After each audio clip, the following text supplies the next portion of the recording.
What's going on, everyone? So, according to Production Weekly, or via Production Weekly, Scream 8 is allegedly going to film in the first quarter of 2026.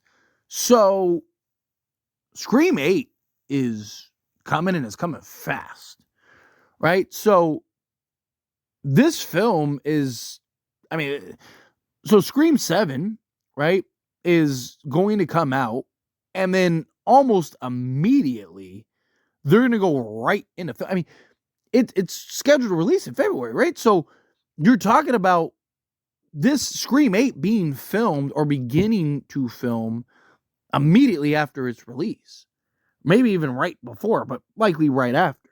So now look, they announced Scream 6 almost immediately after Scream 5, right? Like, we got Scream 5 and like it wasn't even out for like 3 days, and we got the announcement that Scream 6 is in the works. So it kind of feels like this is that kind of thing.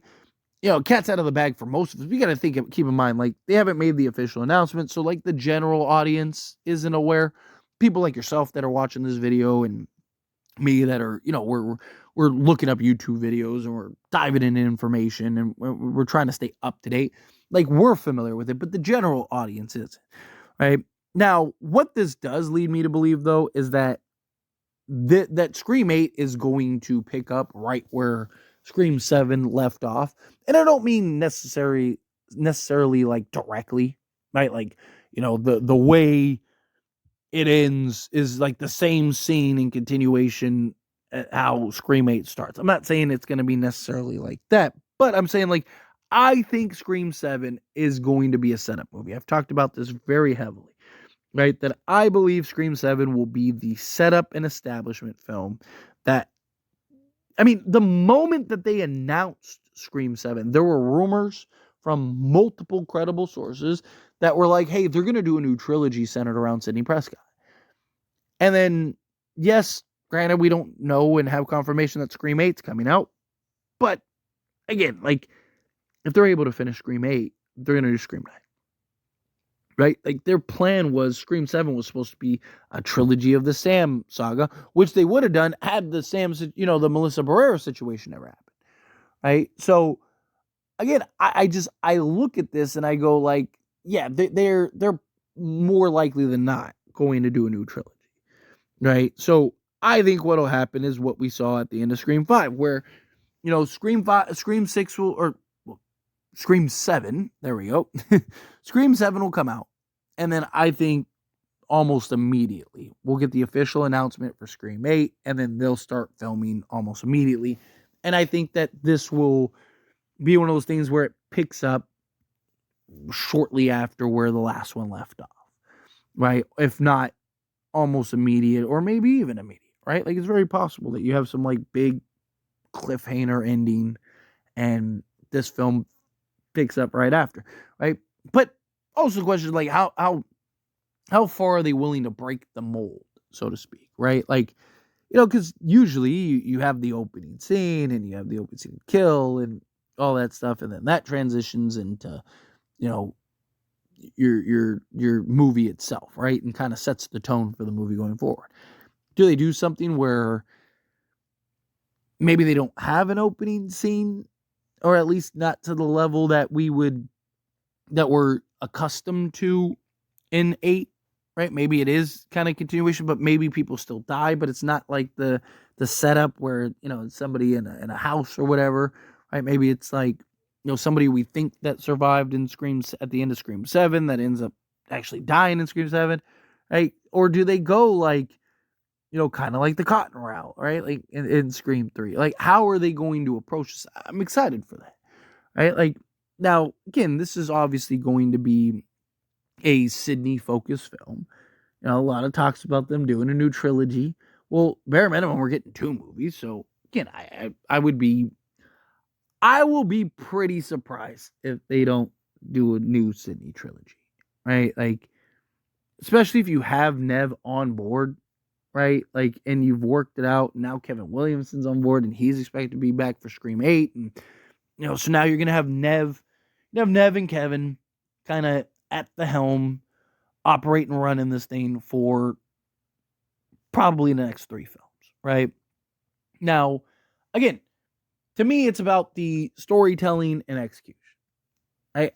I am somebody that has wanted them to move away from Sidney Prescott. However, I'm not against it. Like, I understand the circumstance. I understand the situation and how this kind of unfolded with the whole Melissa Barrera thing, right? And so, okay, fine, right? The safest route is to go with Nev Campbell, right? And Sidney Prescott. Okay, fine. I'm on board. That's great.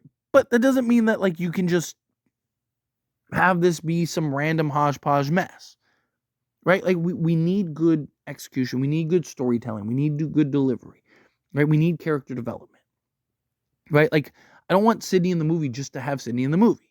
Right? Now, again, it's very different when she's the main focus and everything's kind of orbiting around her and her kind of being a supporting character. But even then, I mean, look, you look at Scream 5, they did such a poor job of portraying and writing Melissa Barrera's character that the consensus thought was like, she's terrible, get rid of her.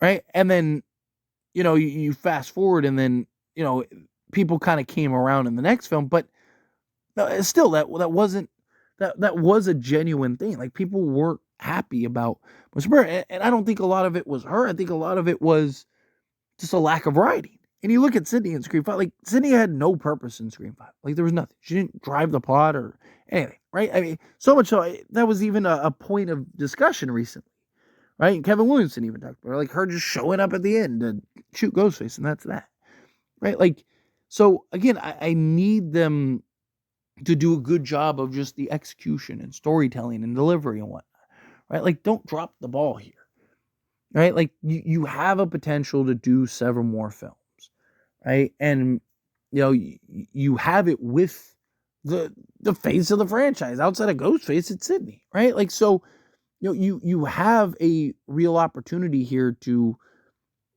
cash in on the cash cow, so to speak, if you do things and handle things in a correct manner. Right? But you can also botch it. And you're already putting the cart before the horse a little bit, which I don't think is that big of a deal, especially if you have an idea. And like, I have faith that Scream is going to do well, but again, there's you can fumble this. There is a version of this where it doesn't go very well because you don't handle it the way that you're supposed to, in the sense of like good storytelling, good writing. Like, eventually people are going to get burned out. Eventually people are like, okay, like, these people just don't know what they're doing. Right? So again, you have Sidney Prescott. I'm all for that. You have the potential to write a good story and tell it. Let's hear it. I'm excited for Scream 8, just like I'm excited for Scream 7. I'm never going to complain about more Scream. The more Scream, the merrier. But, again, at the end of the day, we'll see how this all plays out. Anyway, as always, this is a discussion. Pass a question to you. Let me know your thoughts and opinions down in the comments below. What are your thoughts? First off, are you excited about Scream 8? And that being in the works? Do you think like, we'll see? Do you think like, it's one of those things where, let's wait and see how, Scream 7 goes, and then we'll kind of move into Scream 8 and so on and so forth. Again, however you feel, whatever your thoughts are. Either way, I'd love to hear it. So let me know down in the comments below. That being said, if you haven't liked this video, hit that like button. Helps me out, so we enjoy these types of videos, and I truly appreciate it. Not subscribe channel, hit that subscribe button, turn on the bell notifications. Appreciate y'all. See you in the next one.